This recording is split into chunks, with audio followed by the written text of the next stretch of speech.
My controlling wife isolated me my entire life. My daughter made me realize that I hate my life and now I desperately want a divorce. I have been happily married to my wife for over 20 years, and we have 2 kids together. Ever since the start of our relationship, she had been really possessive of me. He never allowed me to go to any parties with my friends, even during the day. I actually have a master's degree, and could earn about the same as her if I was working. However, she made me quit my job after marriage, saying that I should stay at home so someone can take care of the kids. This one time, she saw me talking to the new neighbor who was being really nice and bringing me some sweets as a gift. After that, she told me to not open the door if it's a woman ringing the doorbell. Because if I did, I was a SLT who wasn't loyal to her wife.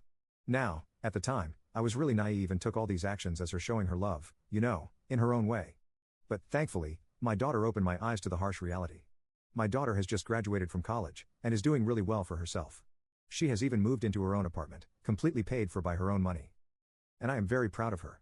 At the end of last month, I called her to congratulate her on the 1-month anniversary of her apartment. However, her voice was really somber and she asked if we could talk in person. I told her sure, just come on over. But she insisted that I need to be the one who comes over to her house. The way she said it made me nervous, like she was in trouble or something. But I had no way of going over to her since I didn't know how to drive, and I didn't have a car either. She just told me to get ready in 20 minutes and wait, because she was picking me up. The whole conversation made me so skeptical that I got ready in 5 minutes. I wanted to inform my wife about what was happening, and that I was going out. But my daughter forbade me from doing so.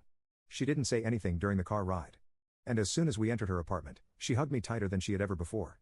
I calmed her down, thinking she had some love troubles going on. I smiled and sighed because my little girl had grown up now. However, she poured water on my dreams by saying, "I can finally help you get away from her." I asked her what she meant. She explained that she had waited until she had settled into her own place before telling me this, so I wouldn't be hopeless and would have some place to go. Dad, listen to me very carefully. As a kid, I also thought that Mom's behavior was normal. But going out into the real world and hanging out with my friends made me realize that she is very toxic and controlling towards you. Do you remember when me and my brother were sitting in the living room watching TV, and Mom just burst in screaming? You had forgotten to put enough salt in her food, and just for that, she poured hot water all over you and made you cook everything again. Incidents like that weren't rare at all, and you know it. That is absolutely not normal, Dad. You have wasted enough years of your life rotting in that place, with no friends. But now, your children are independent so you don't need to worry anymore. Just think about yourself and divorce her. My door will always be open to you, and I will always be there to support you. Halfway through, she had started bawling her eyes out like a baby. And her words definitely got through to me. Thanks to my wife, I had lost all contact with my friends, and drifted apart so much that I hadn't talked to them in years. There were times when I wanted to leave the house and maybe just go on a walk to clear my head.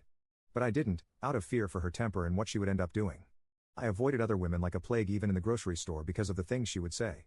There was a time in my life when our family was financially struggling. I wanted to use my dusty college degree and pursue my passion of working again, but my wife refused it outright. In front of her, I was tame and silent. I never raised my voice at anything she did. Even when she would come home in the middle of the night, drunk as hell and start shouting